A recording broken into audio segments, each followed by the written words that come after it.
All right, it's time for our last one today. Well, all good things come to an end. But this one is going to be super important because of the fact that everything starts with our mindset. So in the previous sessions, you learned some day-to-day strategies and how to execute. But if we don't take care of the rest, which is the psychological aspect, unfortunately, we are going nowhere. Which is why this session today is going to conclude day 2, and we have a really amazing guest speaker who's going to tackle the topic of the psychology of successful freelancing. Welcome to the stage, Thomas Schönweitz. Thank you so much. Can we just do last session of the day? How are you feeling? Everybody okay? Bit tired? Can we just kind of, everybody scoot together a bit so we can kind of, we're doing an exercise. Everybody just kind of have a neighbor. Everybody have a neighbor. Yeah, just, you need to have, like connection, networking, like, okay. So everybody, can everybody please stand up? And you've done this 100 times today, right? So the question, how long have you been freelancer? That's a boring one, so we'll start with a different one first. So first I want everyone to turn to their left. All right, turn to the left, excellent. And now take your left arm and put it on the left shoulder in front of you, right? In front of you, right? If you have a long way between that, that's fine, we're going to switch later. And then take your right hand and put it on the right shoulder, right? And then squeeze a bit and give them a bit of a gentle massage, right? It's been a tough day, It's been just, like, let them feel the love and just a bit of relaxation. It's been a hard day. Can you feel it? Excellent. Okay, swap around. We're turning 180 degrees. Everybody gets some love.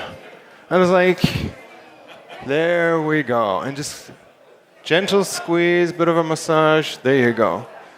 Excellent, right? There we go. Thank you very much. No. No sitting down. Okay. We're going to do this, and so the thing is, and if you've ever spoken in any event, it's really helpful for a speaker to kind of have an idea of the audience. So we're going to do a really quick game. It's really simple. I'm going to start counting the number of years that you've been a freelancer, and if you've heard your number, you sit down, right? So if you've been a freelancer for 1 year, please sit down. Okay, 2 years, 3 years, 4 years, 5 years, 6, 7, 8. Start looking around. Those are the veterans in this game. To be perfectly honest, if you've been in this game for 8, 9, 10 and more, 10 years, 15 years, 20 years, holy moly, congratulations guys. Round of applause for these guys. They've seen it all. Please, if you have a lot of experience in this, please chime in, add your 2 cents, add your comments at the end.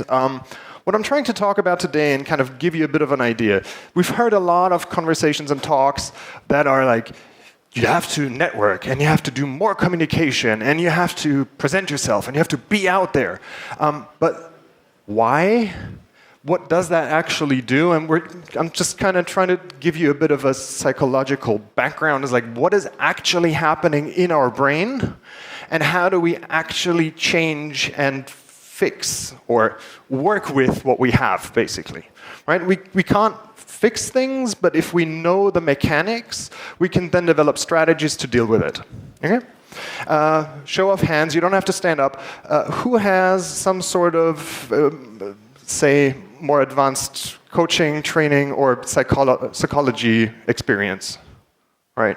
Okay, so same thing goes for you guys. If you have experience in this, you have some add-ons, chime in. Because everybody's anxious, right? We'll take those bits out of the way, we'll sort it, get your slides, you can follow along, no stress. For everybody else who's not fast enough, there's going to be slides at the end as well. You can get them at the end. Excellent. 3, 2, 1. Okay. Why is psychology? Maybe 3 sentences about myself and how I came to that. I've been doing this for 20 years.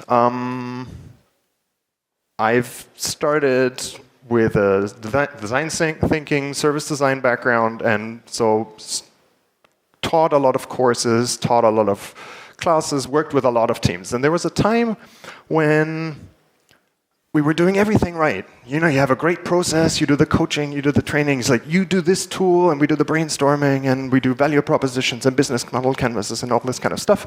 And it just felt like I didn't connect to the people. They were engineers, so a bit special maybe. But I just felt like there was something missing. I couldn't get through to the people. My initial approach to all of this was always, I'm not here to question why you're here. I'm assuming if you're in the room, if you're in this workshop, you want to be here, which obviously isn't necessarily the case because your boss told you to be here. That doesn't necessarily mean you want to be here. But yeah, but that kind of situation triggered in me, how do I reach the people that obviously checked out, right? And that's kind of how I got into psychology. Now, I'm going to give you a few models that might help you, give you some direction, figure some things out. This model I really like. It's Greiner's model of growth. Larry Greiner, I think 50s, 60s, maybe I'm wrong. What it shows is the 5 phases that every business goes through. You, Siemens, Deutsche Bahn, and anyone in between. The phases are creativity, direction, delegation, coordination, collaboration, and then reinvention, which basically means it starts over again. Now, each of these phases kind of shows a level of growth that the organization or your business will have and the challenges that usually happen with it. So if in the creativity phase, what happens is the business drives by creativity. It's like, we have a lot of ideas, we have a lot of thoughts, we want to do a lot of things. The problem here usually is there is very little direction and very little limitations, right? So what this also might show you is if you want to grow, if you want to scale, you need to get out of the creativity dilemma, if you will. You need to find leadership, focus, and limit what you're doing. You can't be the jack of all trades. You can't do everything. Little caveat here, you can kind of still do everything, just don't advertise everything. Put on your LinkedIn profile specifically what you do. Put it on your website. If somebody offers you shitloads of money to do something else, you might take the money, but just don't tell anyone. Right? You want to be known for something specifically. Once you have that, you're known for something, you can have a solution that then starts scaling. Right? Scaling usually happens by, well, AI could be, but usually more people. So that happens with delegation. Right? You're telling other people what to do. Now, in between this, you have lots of creativity. Now we're putting structure in. We're limiting the creativity. That's painful. So we kind of need to find a middle ground in this. Then, again, delegation. And these people now want freedom again. It's like somewhere between, I'm telling you specifically what to do so we can scale. And everybody's like, but this is annoying. Anyways, so you'll go through these phases. Again, coordination phase, collaboration phase, and eventually this kind of comes back. I'm going to stop here because I'm assuming if you're here and beyond, you're in the wrong conference, right? This might not be your place. Lesson, in a way, is find your model and then figure out how this scales, be it with AI, technology, with people. We're going to come back to this. I'm going to show you, maybe if I'm fast enough, 5 learnings plus 1 bonus. And 11 strategies for that. Number 1 problem for freelancers, self-employed people, for board members, usually loneliness and isolation. And that doesn't necessarily just mean you sit by yourself in front of a computer, lonely kind of thing, but it can also be an emotional loneliness where you don't feel understood or you can't communicate yourself. You don't have a confidant. You don't have anybody to bounce with. So you might have 50 employees, but you might still feel this. If you feel this, we'll talk about that. This is normal. Lots of people have that. We'll work on it. Second big problem, financial anxiety. If you've been at this for a while, you know you might get business tomorrow, you might not. Do I have reserves? Do I have backup? Yes or no? This creates incredible amounts of stress, that anxiety and that uncertainty. So one of the strategies that we're going to look at, and you can kind of guess, we're going to talk about solutions to all of these elements, is build a way to reduce that anxiety. Boundary dissolution. Who works in their home? Show of hands. Okay. Who has rigid work times and stops working at a point? And who keeps, well, 1, 2 hands, and who keeps working and who answers an email on the weekend and who will, yeah, there we go, thought so. Very, very problematic because your stress in your brain doesn't stop. The fatigue keeps going. You cannot let go, you can't relax. One of my favorites, the self-worth roller coaster. One of the models behind this is there's the self-worth theory, which basically says we connect our personal, psychological, and emotional value to the capabilities we have, to our skills, and with that, by extension, to the products and the services that we render. So this is classic. We see this a lot in brainstormings. Somebody has an idea and they will start defending that idea. That is because they connect themselves and their self-worth to that idea. What happens is you have an idea, you have a product, you build something, and the client says, nah, I don't know, I don't really like it. This hits you personally. And that is very problematic because if you have financial dependence on that person to a degree, if you have not 20 clients, this will spiral you because now you feel terrible about yourself. That will reduce your motivation.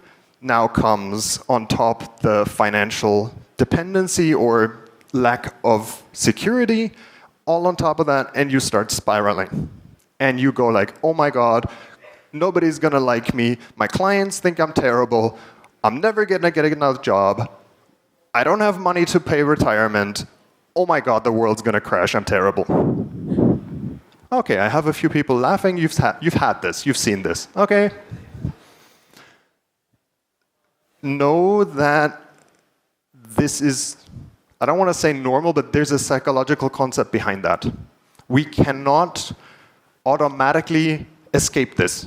Every human works this way. All of these psychological concepts are basic concepts. They're like, DC and Ryan have a concept, it's self-determination theory. So happiness in humans and in work is determined by 3 factors. That is autonomy, it is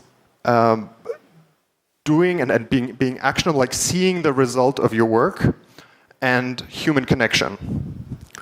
This plays into that, right? So this is do I have autonomy as a freelancer? Yeah, we have lots of autonomy usually, but the result of my work and getting positive feedback on the result of my work is very much dependent on that client. So that will reduce your happiness. It's a box standard psychological phenomenon, very problematic, and we'll figure out ways to get to that. Looking at the time, I better work. Next one, overwork. Connected to this, you work on the weekend, you answer emails over the weekend, you work extra, you work longer, those kind of things. Really, really difficult. You just basically run out of energy. The bonus one, burnout. This is a very safe space. I should have announced that maybe first. We're not talking about things, and you're not on camera.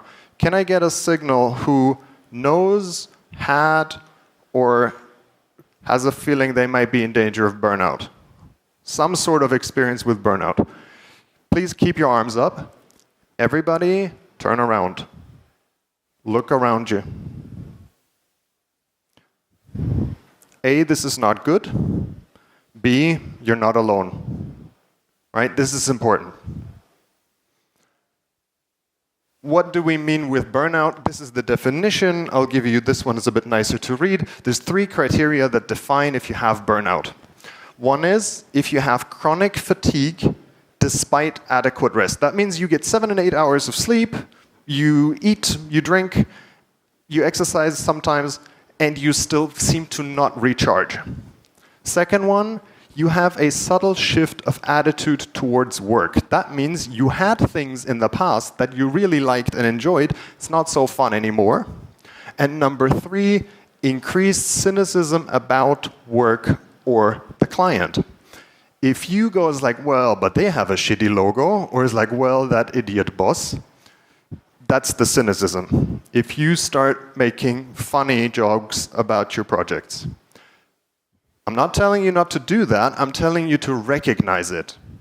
If you have that on a regular basis, go to talk to a professional. It's for your own good. Now, solution time. Number 1, and this is where we had this part, specialize. Specialization helps you to get more positive feedback on the things you do. If you do a lot of things differently, the chance that you get positive feedback is lower. They might get short-term feedback, but you can't channel the positivity in it. You can't get your skill set, and basically, because we're connecting skill set to identity, if you get better at what you're doing, you will also feel better about yourself. So specialization helps as a psychological element for you to stabilize your brain. Second one, time blocking. Set yourself a work day. Don't do emails on the weekend. Or not, I don't know, I have a trainer, I do sports 3 times a week. I don't have appointments on Tuesdays and Thursdays before 9:30. I just don't. I have a blocker for lunch in my calendar. You cannot block or book an appointment with me unless I break that rule, but automatically during lunchtimes.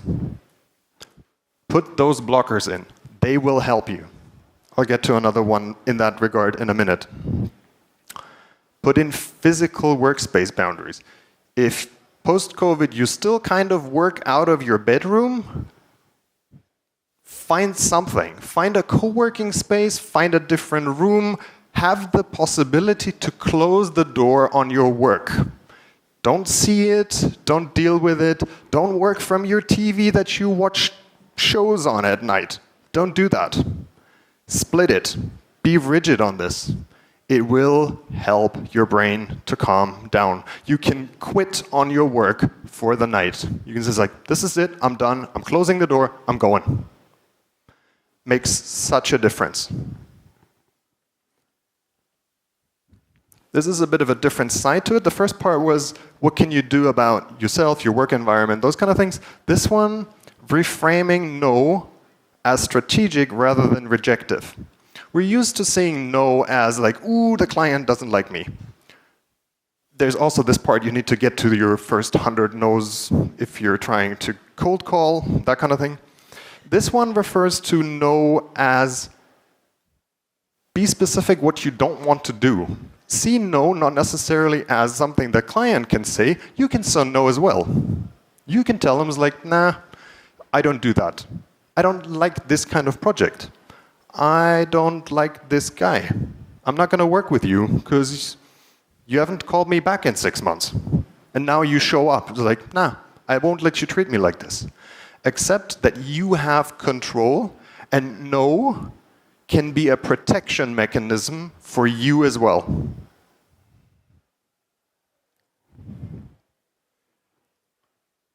Client expectation management. Who's had clients that want stuff yesterday and they want extras and they keep calling and calling and calling? Yep, there we go.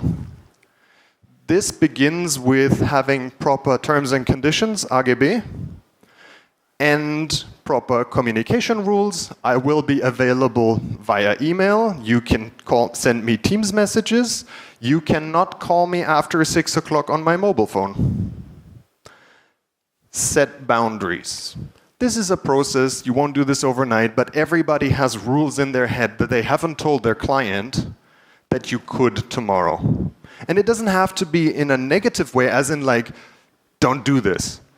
Frame it positive. I am available on these channels during these times, for example. Yeah? Or same thing, I'm okay working these kind of things. I'm available for this kind of work. Frame it as a positive. Frame it as an offering. And then if they contact you about other things, be very polite. I'm very sorry, it's too late. I'm at dinner right now. Can I call you back Monday morning?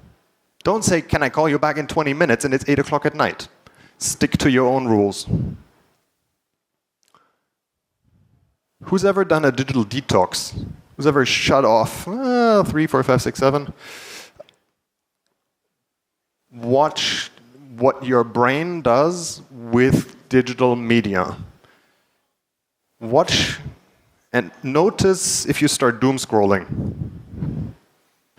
Do you spend the first and last minutes of the day in front of your phone? Do you use your phone as your alarm clock? I highly recommend get yourself an analog or a non-connected alarm clock. Leave your phone out of your bedroom, or leave it in your office, or whatever it is you have. Disconnect from that. Your brain will thank you. All these digital tools are meant to boost dopamine. They're going to mess with your system, and these hormones they have thresholds. So basically, by overstimulating, you're reducing your sensitivity to them, which means later you're seeking them. And that's why dopamine detox, in a way, works, because you're kind of bringing your body down to a normal level. So just be mindful of this. See, am I addicted to this? Does it control me? All of these things, what I'm trying to do, and this is kind of the main cause or the main logic in psychology, is you want to be in control. You don't want external factors to control you. This is one of it. If digital tools and systems control you, you can think, do I really want that? This has been talked about a lot, value-based pricing. Personally, I've had a lot of, not struggles, but it's been always like, well, but they always ask about a day rate. One thing that I started doing is kind of many, many years ago as a kind of a sneaky way is, yeah, I'll tell you a day rate, but on the quote that I send you, I will break things into modules. A module might be a day, or it might be 2 days, or it might be 2.5 days, or it might be 12 days, but it's not, I don't write days on my quotes. And just by doing that, the client still gets the same number. You can tell them, it's like, sure, I don't know what your day rates are. Let's take a hypothetical day rate. Everybody's really doing well, 2,000 euros a day. I'm doing 10 days project for you, 20,000 euros. That's going to still, you can tell them that's my day rate. And you're going to put the 20,000 on the quote, but you structure it differently on what you write down. As an added bonus, it also means once a block of work is done, you can invoice that, independent of if you've done the amount of time. And that is, I find, a very comfortable way to get into a value-based pricing approach. Financial buffers. This is what I mentioned early. Yesterday we had a great talk about how to get started in freelancing. I don't know if anybody's seen it. Don't mess with Finanzamt. Yeah? favorite quote of the conference. This is kind of that. What I suggest is set up an extra business bank account. I actually have an extra bank account just for taxes. And all the taxes just have access to just that one bank account. It's worth it to me. It costs extra money every month, but there's money on that, and it's fine. Like, I'll be okay. If you don't have any number, take 50% of your brut invoice and put it on the tax account. That might also help with your, like, am I too cheap? Can I still live off of that? How much work do I need to find? Once tax office comes back and says, like, yeah, we'll want your back pay and we want you ahead pay already, then you're in trouble. That's really quickly, really big numbers.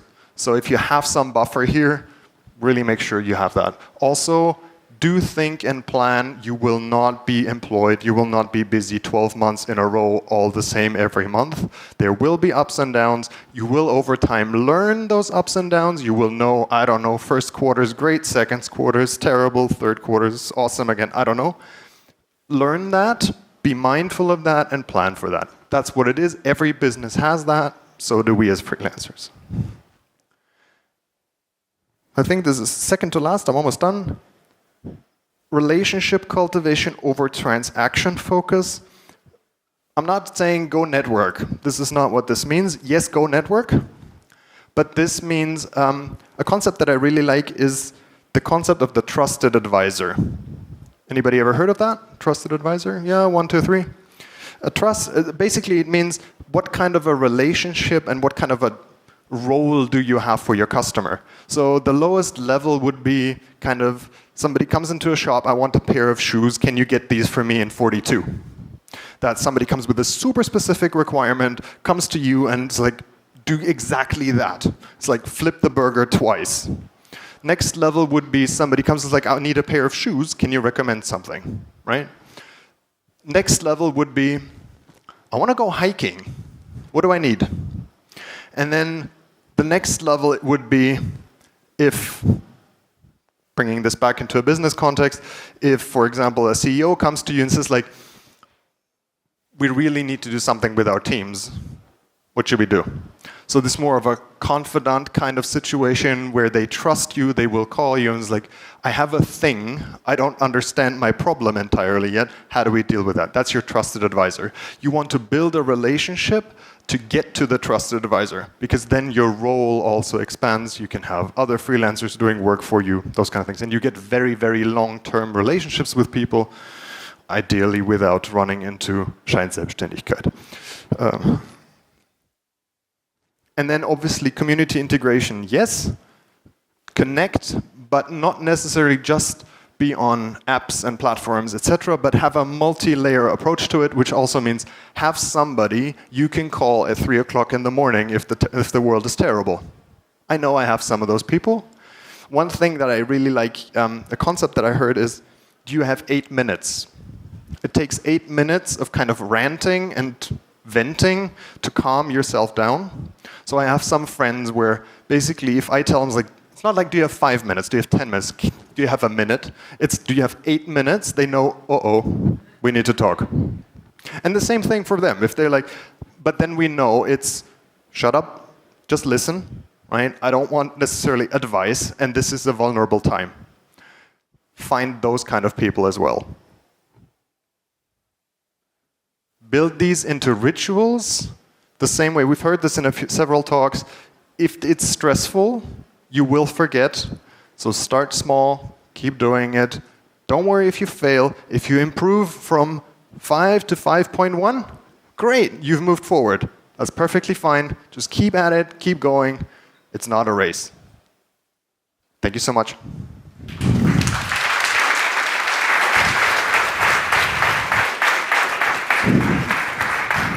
Thank you so much, Thomas.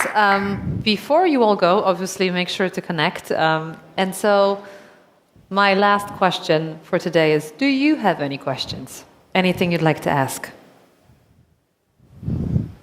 Okay. Well, I'm sure that was a lot of food for thought.